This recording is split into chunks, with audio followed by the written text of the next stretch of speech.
Welcome to Talking Buffalo, featuring conversations with guests from around the world of sports, media, pop culture, and all things Buffalo. With your host, Patrick Moran.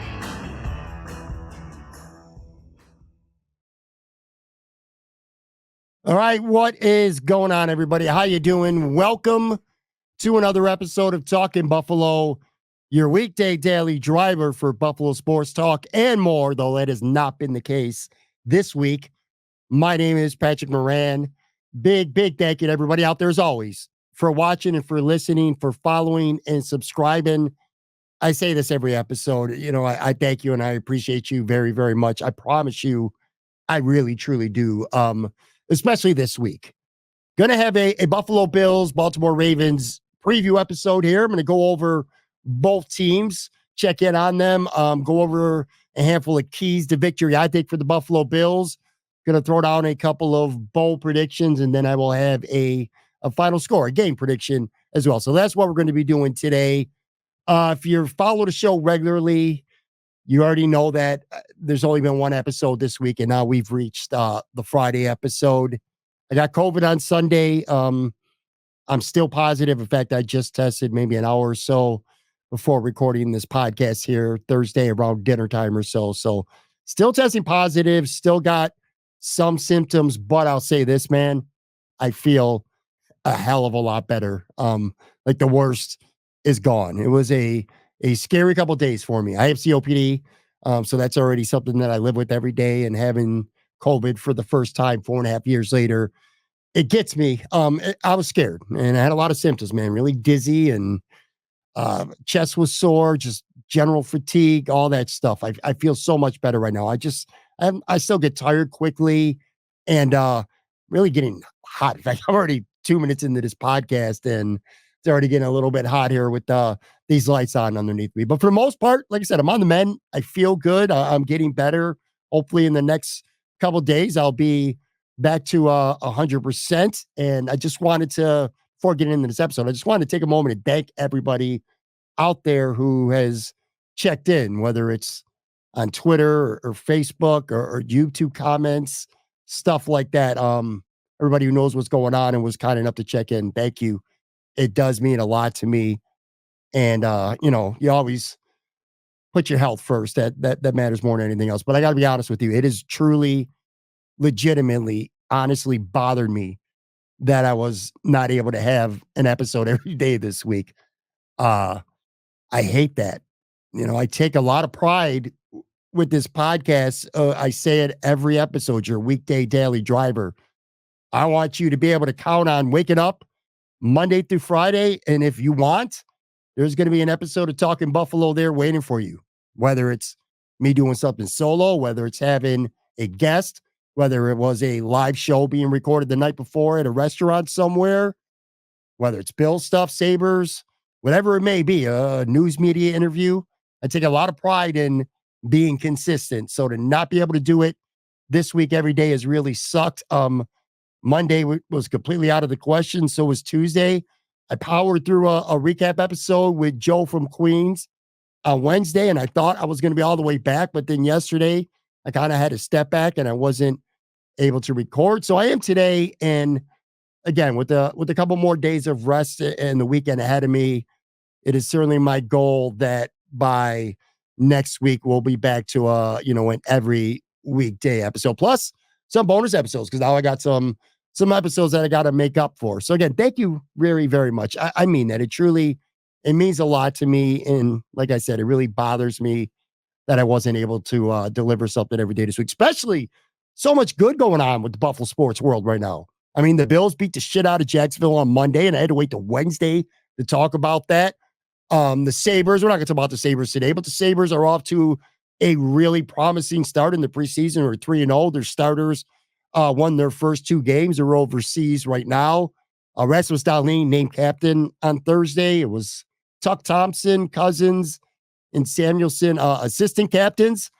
So the Sabres, yeah, really impressive, really, on them. I'm looking forward to talking about them more this season. We haven't talked about them all week. I planned on having an episode, in fact, yesterday, kind of focusing more on the Sabres, but, COVID and and a step back. So that sucked. But they're going to be a primary focus on talking Buffalo going forward. In fact, we'll have a lot more Sabre stuff next week as they get ready to kick off their season. But anyway, again, thank you for your patience. If you're watching or listening to this, I appreciate you very much, more than you know that you're still around. And I'm going to go forward, take some measures to make sure that even if something happens and I get sick or anything like that, that I'm going to have some stuff in the can that could be fun. And obviously it'll be time dated stuff, but ready to go for you. So that will be the future. As for today, look, this is all about the Bills and the Ravens. I mean, what a game, right?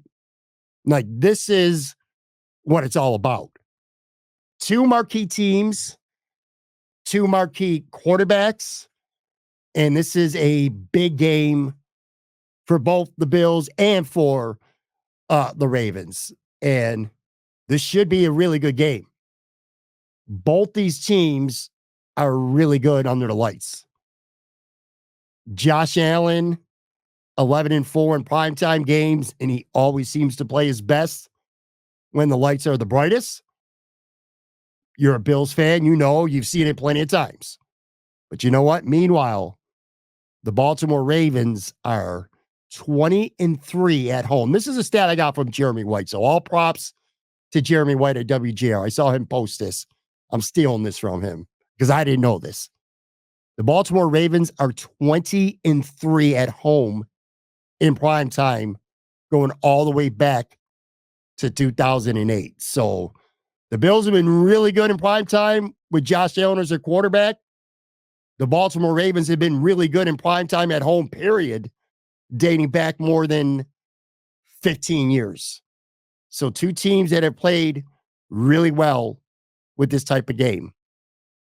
The Bills are going into this game. They're trying to erase any doubts that might be out there, any doubters that still may be lingering. And they want to get that first win on what is going to be the start on Sunday of a very brutal 3-game road stretch. So they're 3-0, looking to get to 4-0. Meanwhile, the Baltimore Ravens are just 1-2. And I'm sure they're approaching this game at home thinking they can't fall to 1-3 right now, a month into the season. I know there's a lot of people out there, myself included, that don't think the Pittsburgh Steelers are for real in the AFC North. But they're 3-0. And 3-0 is 3-0, right? Again, this is a 17-week season. And by week's end, you're going to be 4 games in. You're talking pretty much a quarter of the season. So if Baltimore loses this game, they fall to 1-3. Pittsburgh picks up a win this weekend. They're already 3 games back, just a month into the season. That's a lot to overcome in a 17-game NFL season. So besides the lights, besides the marquee quarterbacks, we're going to talk about both of them in just a few minutes here. There's a big game for both teams for different reasons. Like I said, the Bills, look, they're legitimate in the eyes of pretty much everybody right now as it is. But going to Baltimore and beating this team on the road, any doubters that are left, I think they got to go away. And as for Baltimore, like I said, this is about not falling to 1-3. That AFC North is tough, even though the division's off to a pretty tough start. Cincinnati's 0-3. They're almost on life support already. Cleveland's a good team, but they got crappy quarterback play. But if they pull that together, they're going to be there for the long haul. And the Steelers, again, 3-0 is 3-0. So it's a big game for the Ravens. As for the Ravens, being 1-2, well, how did they get there? Well, that first game, they opened up the entire NFL season, that Thursday night game at Kansas City. Man, was that a great game. And that could have went either way. In fact, Isaiah likely was pretty much a toenail away from, that game likely going to a final 2-point conversion play for the win for the Baltimore Ravens. That's how close they came. There ain't no shame for any team, including the Bills, going to Kansas City any week, especially to open up a season in prime time and falling just short. Week 2 was their crap game, though. Week 2, they played the Raiders at home. had a 10-point lead in the fourth quarter. They blew that, and they let the Raiders come back and win in their stadium 26-23. Again, a pretty crappy day for the Ravens, and that put them at 0-2. So then they go into Dallas last week. They're 0-2, and they're like, you can't go to 0-3. And they didn't. Boy, they didn't, because they went to Dallas and they smacked the shit out of those boys, man. Final score, 28-25, but who cares about the final score? They were up 28-6 before Dallas finally decided to make it interesting late, mostly with, the garbage time crap that, Dak Prescott is elite at. I mean, if there's one thing that Dak Prescott's going to do, he's going to get you a lot of yards and maybe a couple touchdowns in the fourth quarter of a blowout loss. He is the best in the NFL at that. So that's how the Ravens are at 1-2. They very easily, again, a toenail away from being 2-1, and maybe they don't sleepwalk through the fourth quarter against the Raiders. They're a team that could be 3-0 almost as easily as they're 1-2 right now. As for the Buffalo Bills, look, again, this week they're going to be without both Teron Johnson and Terrell Bernard. This week, Johnson told Joe Biscaglia from The Athletic that he had a hairline fracture in his forearm, did that in week 1 against Arizona, and that it's a 4 to 6 week injury. Said it's possible that he could be back against Houston, but we'll see. It's worth noting, for whatever it is worth at all, that at practice on Thursday, Teron Johnson didn't practice at all.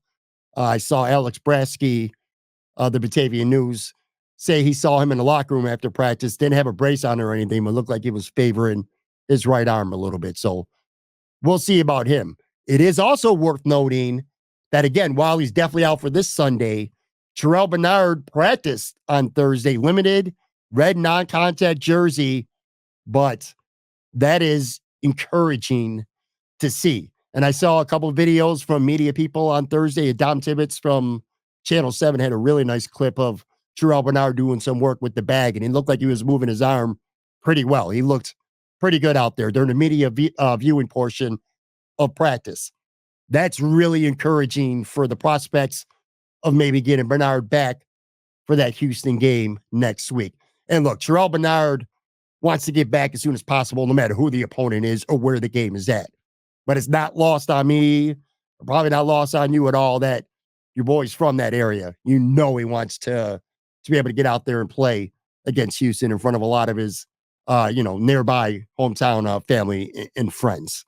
So, like I said, so that's the injury report. That's the only significant thing going on right now. Grable was put on IR with the groin. We kind of knew that was coming. And Will Clapp was brought up to the active roster. He'll take his spot for now. Look, the Bills are the trending thing this week right now, for sure. And they deserve to be. They started the season 3-0. I know the majority of people out there did not expect the Bills to start out the season 3-0. They're number 1 right now in most national media outlet power ranking polls. No worse than 2 anywhere. Doesn't matter who you're talking about, whether it's PFF, Yahoo, ESPN, The Athletic. They're number 1 or they're number 2 with Kansas City in every single poll. And it's deserved too. Josh Allen, AFC Offensive Player of the Week. Should have been the second time in 3 weeks. He should have won it in week 1 too. He didn't. Joe Mixon got that in week 1. But 13 times in his career already. He's already passed Jim Kelly, by the way, for the most by Bills Offensive Player of the Week. That's just incredible, man. 13 times now he has won AFC Offensive Player of the Week. The Bills are good, man. The offense is good. The Bills are number 1 right now in scoring offense in the entire NFL. They've scored 38 more points than anyone else in the AFC. And it's not just the offense. The defense, despite the injuries, has been really good. They're 7th in the league right now in scoring defense. They're second best in yards per play allowed, just 4.2 yards per play. Beyond, the narrative right now, that changing, I should say, national narrative, because going into the season, of course, this was a team that was expected to take a step back by most people too. But besides that narrative changing, which they don't care about, they being the Bills, There's a confident team right now, and they believe in themselves. They're incredibly well coached.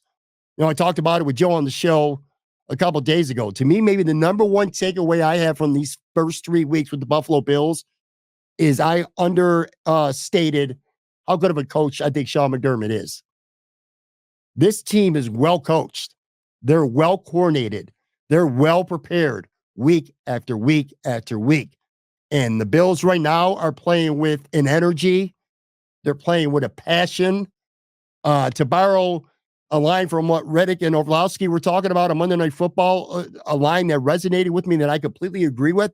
It's almost like they're kids playing a kid's game right now and having fun doing it.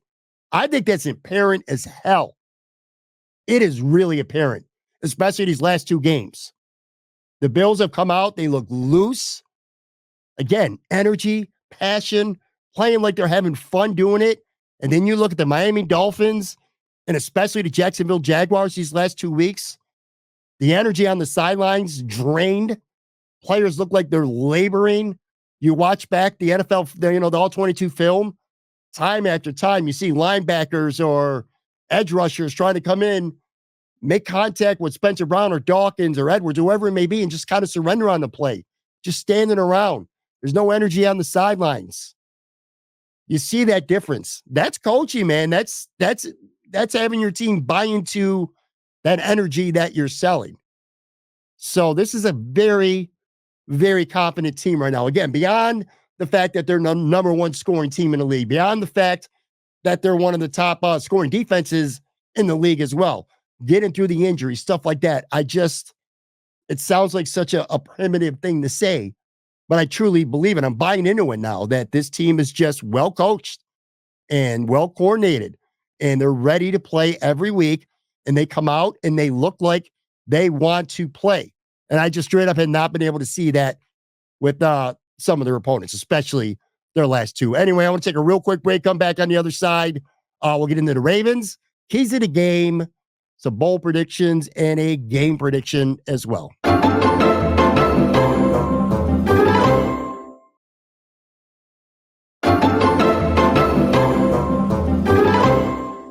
All right, I am back here going over a Buffalo Bills, Baltimore Ravens preview, keys of the game, and some bowl predictions.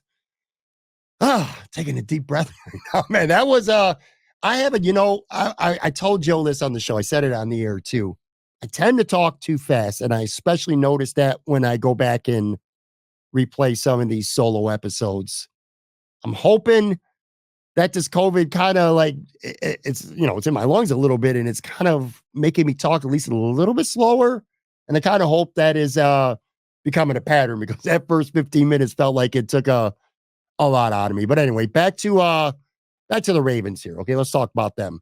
Like the Bills, they're a team that was in transition. They are in transition from last year. They were the top seed in the conference last year. They made it to the conference finals, and then they got smoked at home by the Chiefs.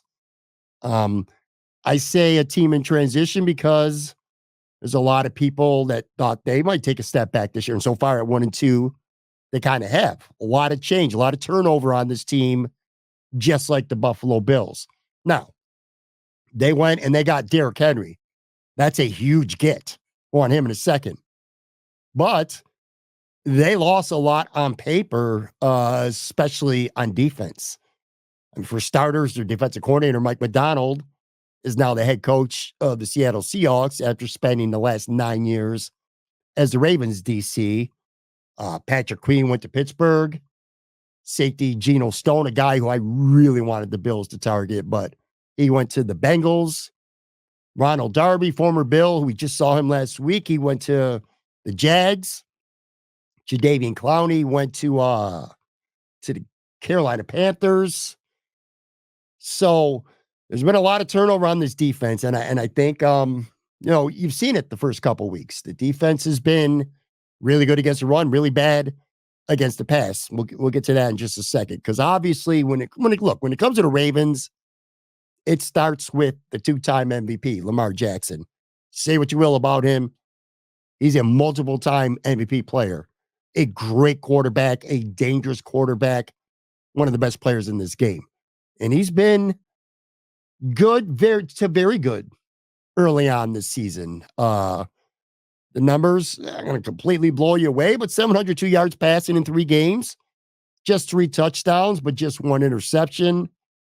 He's only been sacked 3 times, which, by the way, let me tell you right now, the stat of the day, it just popped in my mind as I'm thinking about it. Lamar Jackson's only been sacked 3 times. Josh Allen's only been sacked 2 times. These are guys who are back there forever. They hold the ball forever. To only be sacked 5 times total between both of them over the course of 6 combined games, that just says so much. Not about just the lines, but just their guy's ability to get rid of the football, to escape pressure. It's just unbelievable to watch. Meanwhile, you watch Jacksonville get sacked 5 times alone on Monday night. Trevor Lawrence, 4 sacks he took. Just brutal. But anyway, sacked 3 times for Lamar. PFF passing grade, 15th, I think, is 70.1. That's his passing grade. It's only middle of the pack in the league, but he's been good enough through the air. Of course, what makes Lamar next level and special are his legs, just like with Josh. He ran for 254 yards so far this year, 35 carries, which, by the way, it's kind of a lot of carries, man. But he's making them count, 7.3 yards per carry. You know that about the Ravens. It's been like that for years with Lamar. Derrick Henry, a big addition. He's still a beast. 30 years old, but your boy's still a beast. He's the top graded running back right now in PFF with rushing for the season for running backs who've had at least 20 carries, 85.6. So he's still playing at a very elite level. He's got 281 yards on the ground so far this season, 5 yards per carry, 4 touchdowns. So that is one hell of a combination of running the football between Lamar and Derrick Henry. I mean, you want to talk about your ultimate thunder and lightning. That's what you got right there. He's already had 7 carries of 10 plus yards so far through 3 games this season. Historically, the Bills they've actually been all right going against Derrick Henry. Now, he gashed the shit out of the Bills back in 2021. He had 143 yards, 3 touchdowns. That was the game where he had that infamous stiff arm from hell to Bills cornerback at the time, Josh Norman.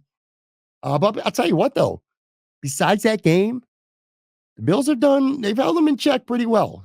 216 yards, 63 carries, and only 3.4 yards per carry in those other 4 games. That's pretty impressive, including the last time they played back in 2022. That was Monday Night Football. They held Henry to just 25 yards on 12 carries. So, again, kind of a mixed bag historically against Henry, but, you could throw that out the window as he's with the new team right now. And, you can't pay too much attention to Derrick Henry when you got Lamar Jackson back there as well. In terms of the passing game with the Ravens, it's been, at least to this point, mostly about the backs and the tight ends. Zay Flower leads his team with 16 catches, only 148 yards, though. So not a lot of air yards for him. No other wide receiver on this team right now has more than 8 catches, though. Justice Hill, the running back's got 10. Isaiah Likely's got 12. 9 of those were week 1 in Kansas City. Tell you something of note, though, and you almost feel like it's due for something to happen if he still has it anymore. Mark Andrews, through 3 games, just 6 catches. So that's where they like to operate. The middle of the field, the running backs, the tight ends. Justin Bateman can do some things. Obviously, Zay Flowers is a good player. But so far, like I said, they're a team that really likes to use their running backs and their tight ends. On the other side of the ball, a very, very good run defense. In fact, best in the NFL. They're allowing just 2.8 yards per carry, 50 yards rushing total per game. Michael Pierce is the beast. Travis Jones has been great. He's a beast. Washington's really good. Matabrik, I think I'm pronouncing his last name right. Apologies. He's an animal in the interior. So they got a lot of guys up front that are really good at stopping the run. Kyle Van Noy, he's having another great season. Like, he's got 4.5 sacks. He's really good at setting the edge. Rakon Smith, he's a good player. So this is a tough team to run on, for sure. Now, to be fair, though, you look at their schedule so far this year. They played the Chiefs in week 1. The Chiefs ain't have no interest in running the football. They never do. They start out running the ball and they never stay with it. So they ain't trying to run the ball.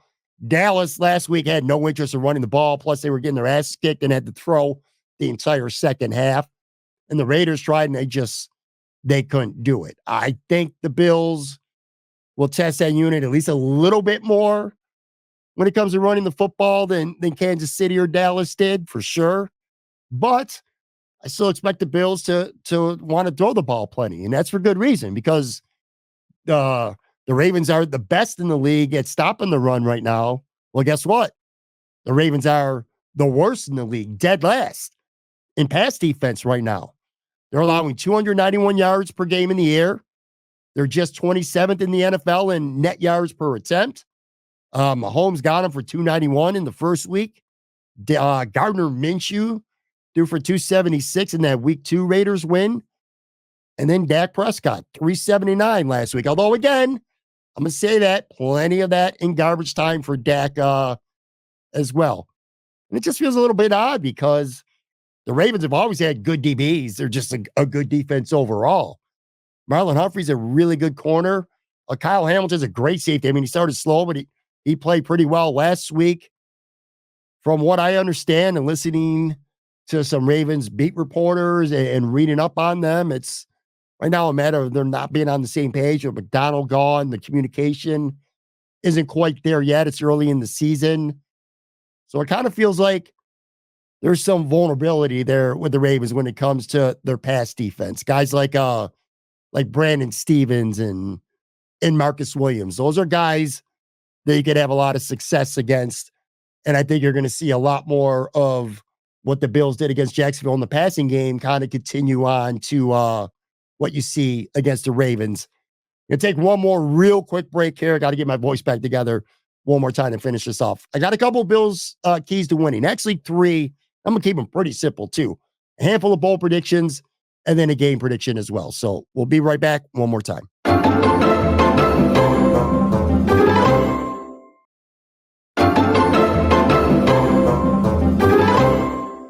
All right, so what are the Buffalo Bills' keys to beating the Baltimore Ravens and getting to 4-0 on this season? Which, by the way, you get to 4-0 on this season with the first month of this schedule.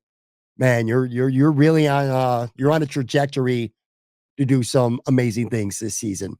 I got 3 things. I'm going to keep it simple this week. I'm not going to try to get cute, get too artsy-fartsy here. I think there's 3. There's more than 3, but there's 3 keys that I really think the Bills are going to need to focus on. Number 1, Josh continuing to play smart, mature football, do the right thing with the football, trust the play calls, trust the players to make plays when they got the football in their hands, not fall asleep when it comes to taking what the defense gives you, the checkdowns. Josh Allen has been so impressive this season, at least in part, because he is not forcing anything. I could be wrong, but I don't even think Josh Allen has had thrown an interceptable ball through 3 weeks, let alone an interception. He had one bad play in Arizona, or against Arizona, I should say, that strip sack. He held the ball for too long, got hit, fumbled it, lost it. That's the lone turnover blemish for the season on Josh. He has taken what the defense is willing to give you, and he's done it spectacularly, especially against Jacksonville last week. Baltimore, that defense to me is most susceptible in the short to intermediate passing area. And that's where Josh Allen is just carving people up. Monday night against the Jags, this stat blows my mind. Josh Allen was 19 for 19 on passes under 20 yards. Perfect. Literally perfect. 19 for 19. There was 185 yards Bills receivers had in yards after catch last week, led by Khalil Shakir, who had 76. So what worked against Jacksonville, I think, is going to be there against Baltimore as well. Baltimore is a team. Now, the defenses are going to be different. Jacksonville tons and tons and tons of man for man. I'll never understand that concept and why they ran that against the Bills on Monday night. They did. It didn't work. I don't expect that with Baltimore. I think Baltimore's going to play more of a zone. They don't like to get beat, just like the Bills. They're not going to let you get behind their safeties and beat them deep. So I think there's going to be a lot of middle of the field to work with. I don't think who the hell is it? I'm drawing a blank right now. The Roquan Smith. Sorry.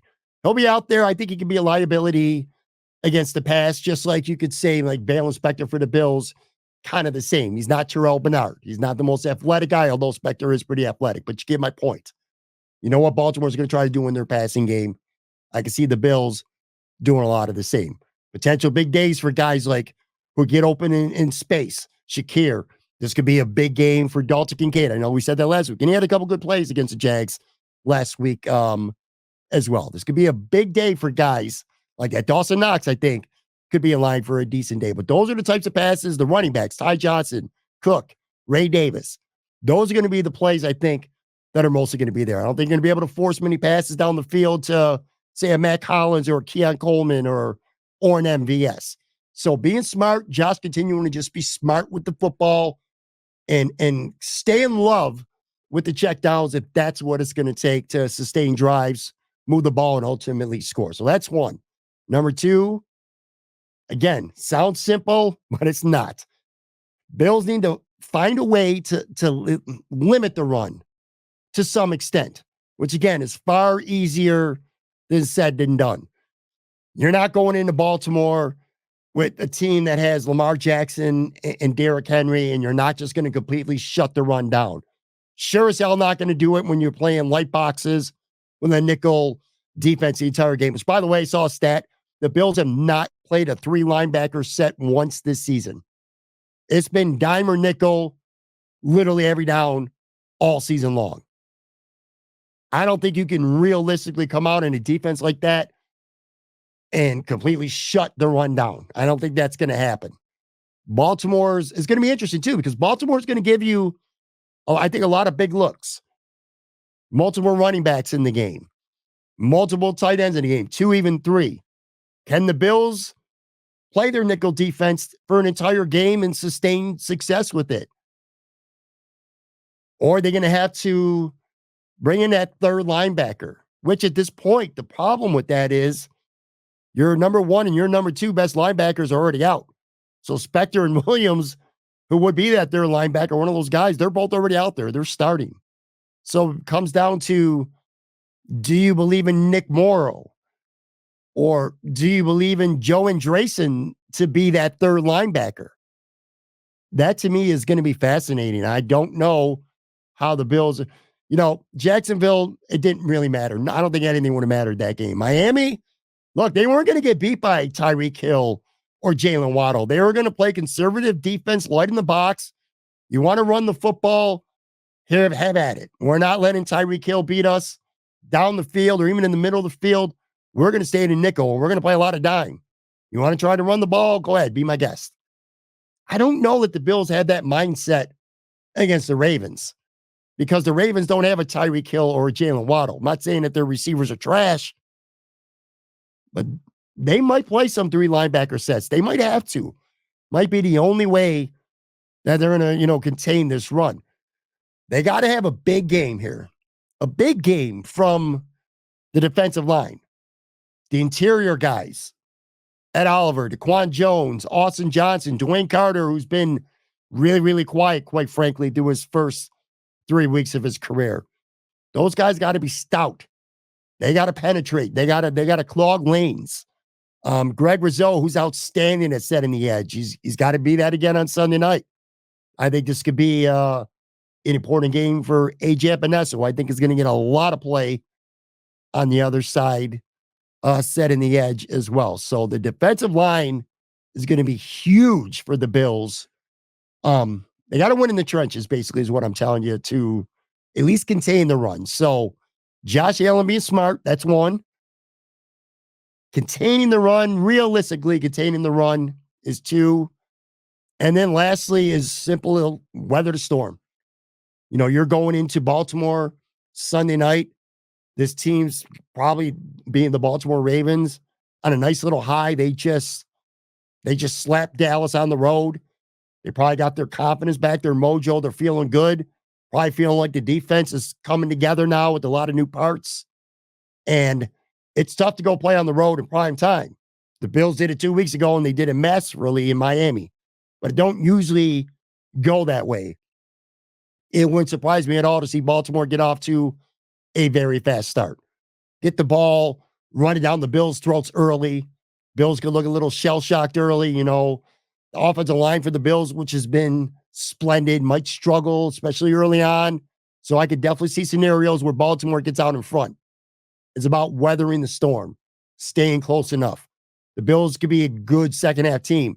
The Baltimore Ravens over the last couple of years, especially when they got a lead, not the greatest second-half team. So if you get into that locker room, let's say within a score, like even if you're down a score, you don't go down by, say, more to 9 to 10 points, you can make that up. But you don't want to get run out the building.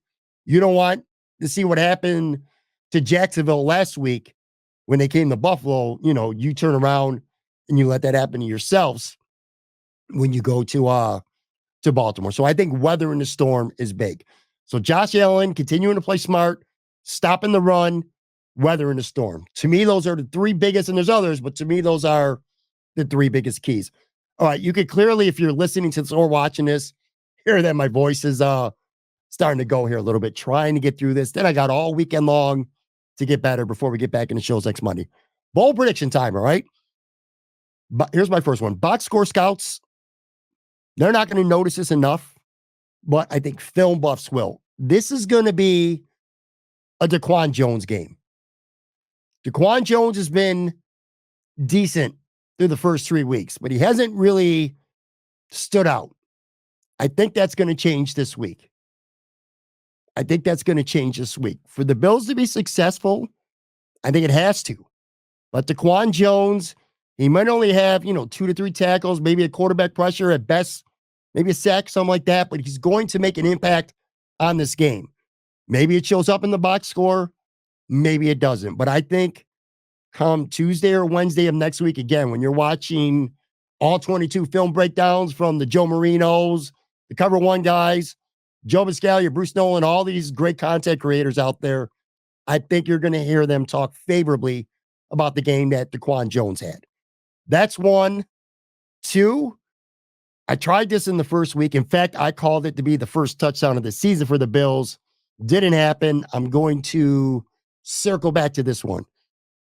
Dawson Knox is going to score his first touchdown this season. Hasn't found the end zone yet. I think the Bills are going to work the middle of the field, the short to intermediate middle of the field pretty well. And on one of those, I think Josh Allen is going to find Dawson Knox in the end zone for a touchdown. So I'm going touchdown for Dawson, a good game for Daquan Jones. This is something for both teams. We're talking about this whole, the Ravens, and we're talking about Lamar, and we're going to talk a lot about Derrick Henry. I think Justice Hill is going to be a problem for the Bills. Backup running back, catches the ball out of the backfield really well. I think he'll be working the Bills zone a lot. He might take a pitch or a sweep, get outside, get a nice run or two. I think Justice Hill is going to be a problem for the Buffalo Bills. Conversely, I think Ty Johnson is going to be a problem for the Ravens for the exact same reasons. There's so many big storylines going on for the Bills through the first 3 games and a couple nice little small ones. One of the ones we're not talking about was Ty Johnson, who missed pretty much all of camp in the preseason. All the talk is about Ray Davis, who, by the way, Ray Davis got his first touchdown. He's doing some good things. But Ty Johnson's been big for the Bills offense these last 2 weeks. He had that 33-yard catch where he beat Jalen Ramsey in Miami. He had a really nice touchdown, a route, and a catch for a touchdown near the end of the first half this Monday.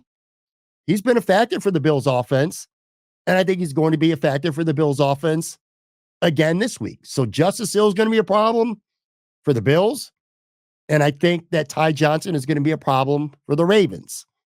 Last bowl prediction, not 1, not 2, not 3, not 4.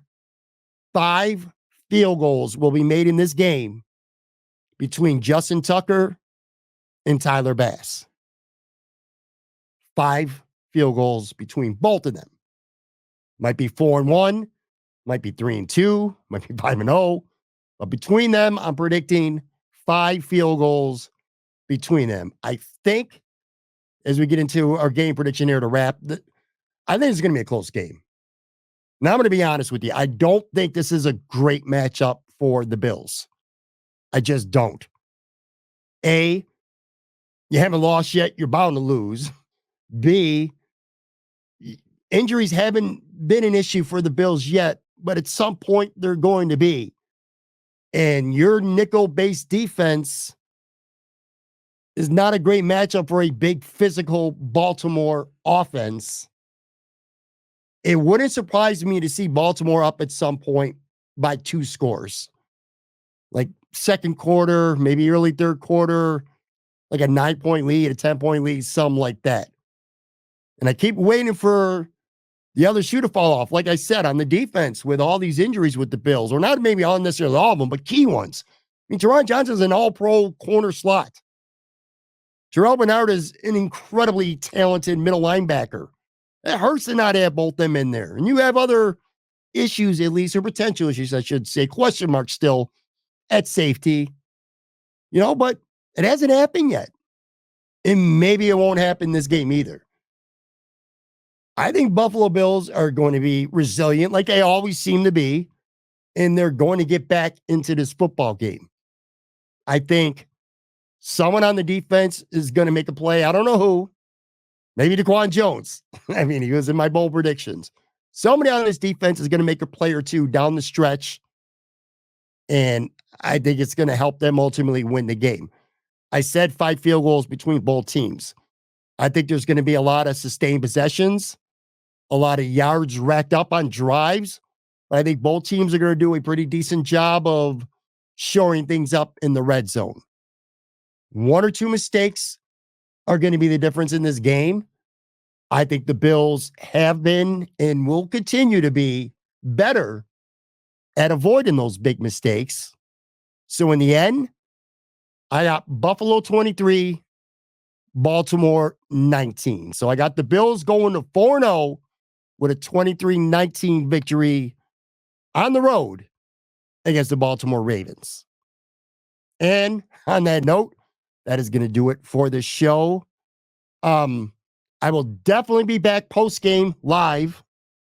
Joe from Queens will be on with me 15, 20 minutes after the game on Sunday. And like I said, I have every intention being back full-time episodes Monday through Friday again, starting on Monday.